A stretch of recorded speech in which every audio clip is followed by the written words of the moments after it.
Ladies and gentlemen, let me introduce DillonMarcus speaking on the wisdom of we. I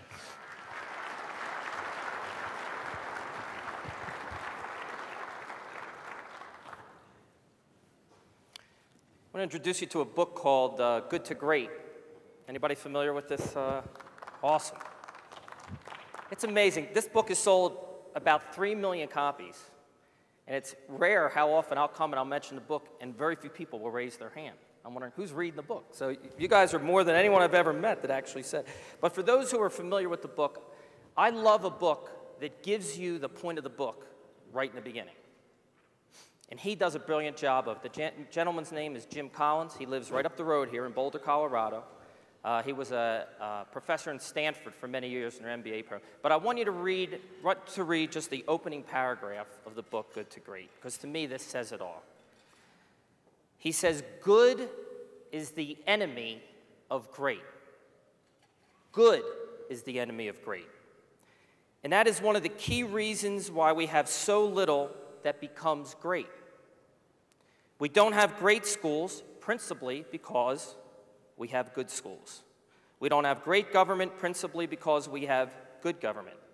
Few people attain great lives, in large part because it is just so easy to settle for a good life. The vast majority of companies never become great, precisely because the vast majority become quite good. And that is their main problem. They become quite good. I like to read this because, to me, it sets the context of what I'm here and what I'm here to talk to you about. This topic, the wisdom of we. And if you think of it as a playground, the playground I'd like you to consider is the game we're playing is what does it mean for you personally to be great, and what does it mean for the organizations or companies that you work for to be great.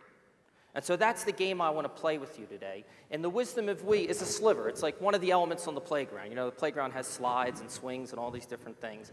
And the one element I want to play with today is this concept of the wisdom of we. But please know the purpose of it is to help you, if you make that decision, to drive you and your organization to be a great organization. I want to read one other line before I move on.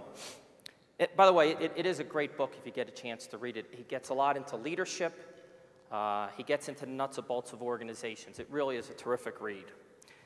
He says, because I read the book and you think, well, would you become a great company because of the timing? Or would it be a great company out of luck? Or like, what is this element? He says, the good to great companies were not, by and large, in great industries, and some were in terrible ones. In no case do we have a company that just happened to be sitting on the nose cone of a rocket when it took off.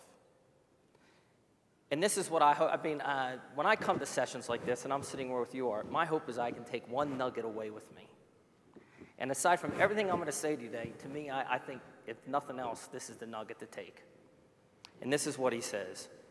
Greatness is not a function of circumstance. Greatness, it turns out, is largely a matter of conscious choice. Greatness is a matter of conscious choice. People, the leaders, the organizations, at some point made a decision that we want to be great. And today, that's what we want to play with. So let's go to the... We'll see how these slides work today. We've got a little... Okay. What should I do? Okay. About 2 summers ago, I live in Philadelphia, and my wife, who's the partner in our company, I've met many of you, and a lot of you have, it's a husband and wife team, and she is the president of the company. And it was a Friday, and I had a meeting in Philadelphia, in the city, with a client. And we have 3 little kids, and she was just going to take the kids for the day. Sometimes we swap like that. And she couldn't find her cell phone, so I give her my cell phone. And we agreed we'd meet at a certain corner of a major street in Philadelphia called Vine Street. But it's a pretty major street, and it's right along Chinatown. This is where I was having lunch. And we decided, we'll meet at whatever, let's say 1:30. Now, I don't even wear a watch when I don't have my eye. I don't have the exact time. And I remember, I go to the corner at 1:30, and it's kind of a busy street. I'm thinking, God, no cell phone. Will she be here on time? Will I see? Because I don't have my cell phone. This is a little different for me. Will we meet each other? So as I'm waiting for her, I notice a gentleman, not this guy. I noticed an Asian man. Now, in Chinatown in Philadelphia is on both sides of this main street, and it's a hot summer day, and he's wearing like a sport coat and gloves, and it had to be like 90 degrees out, and he's pushing a cart like this full of produce, I'm assuming to one of the restaurants. And he's pushing, and I'm just watching him. He's cat-a-corner from the street from me, not that far away. So I'm watching him, and he's pushing the cart, and I'm noticing he's struggling a little bit. And at one point, he just sits down on the curb. And I'm watching this, and I'm no further away from him. It's just cat-a-corner across. And I'm watching him, and I say to myself, if this were my son or someone I knew, I would go over and help him. Now, I've never met the man before, but I could see the situation. I would just naturally go over and help him. But in this moment, I'm not going anywhere. And I started to think to myself, why am I not walking across the street to help this guy, or at least ask him if he wants a hand? Because it's funny, he was at the edge of the hill, so another half a block he's going to get to go downhill a little bit, right? But I said to myself, why am I not willing to go help this man? And in my mind, I thought a couple things. I said, well, if I go to help him, my wife may drive by and I'll miss her. I thought maybe he'd be intimidated if I walked up and asked him to help him. And I started playing around in my mind. But what I realized is that I had created a circle. And he was on the other side of the circle of what was in my life, in my we. Again, if it was a friend of mine, definitely would have gone to do it. If it's someone I knew, I definitely would have gone to do it. But for some reason, I had drawn a line, and he was on the other side of that. He was a them. There was an us and a them. And he was on the other side, didn't need my help. Now, I'll be honest with you, part of the reason I didn't do it is I had this fear voice in my head that said, man, if I go and help this guy, like, what's he going to think of me? Or if I go and help this guy, does that mean I have to help everybody that I see? Like, where do you draw the line? But the main point I want you to get from this is that every day, every one of us, if you're driving down the street and you see a flat tire, if you're at work and you have, your things to do and someone else has things to do, each day we're drawing a line of deciding who's part of my we and who's on the other side, the us and the them. And that's really what I want to explore with you today, this whole notion of what creates we and what creates us and them. Now, I don't have a point to push on you to say everyone has to leave here always with a we. It's really for you to decide and define for yourself.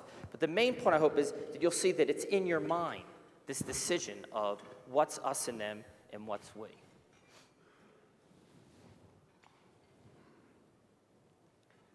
All right. I like this picture of this dog. I'd like to feel like that someday. Just the smile on his face, his feet full out. And the reason it's up here is my point here with this wisdom of we is to help unleash you. That when you leave this conference, or today, that you feel unleashed. That there's a part of you that feels like this dog, motivated, inspired to go out and do what is great for you. Okay. Again, I live in Philadelphia. I'm sure people are familiar with this document here. Now, has anybody here ever been to Philadelphia? Wow, a lot. Woo, it's awesome. So, down at Independence Hall where this document was written, and we have the Liberty Bell and all those things. And often I like to go down there, and it amazes me to think that like Ben Franklin walked these streets and Thomas Jefferson walked these streets. And I like this document of we the people in order to form a more perfect union.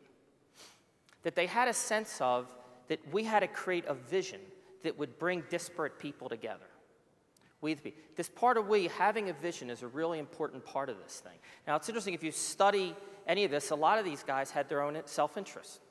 But why did they come together to create a we, and what helped create that we? Now, I'm going to give you just a couple simple tools to think about. You'll see this is a continuum, we and us and them.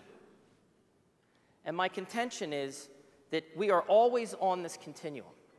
And think of the people who work for you, your clients, the vendors, your partners. You're constantly on this line.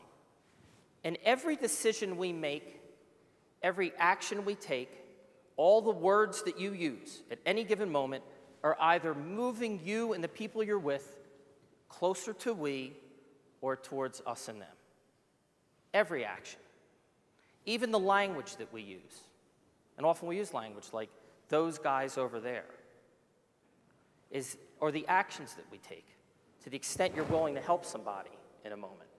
Constantly moving you towards we, towards us and them.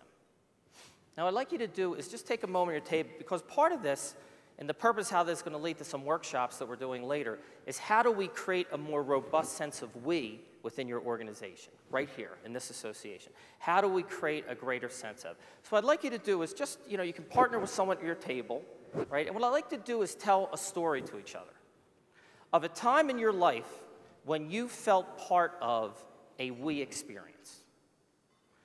However you define that.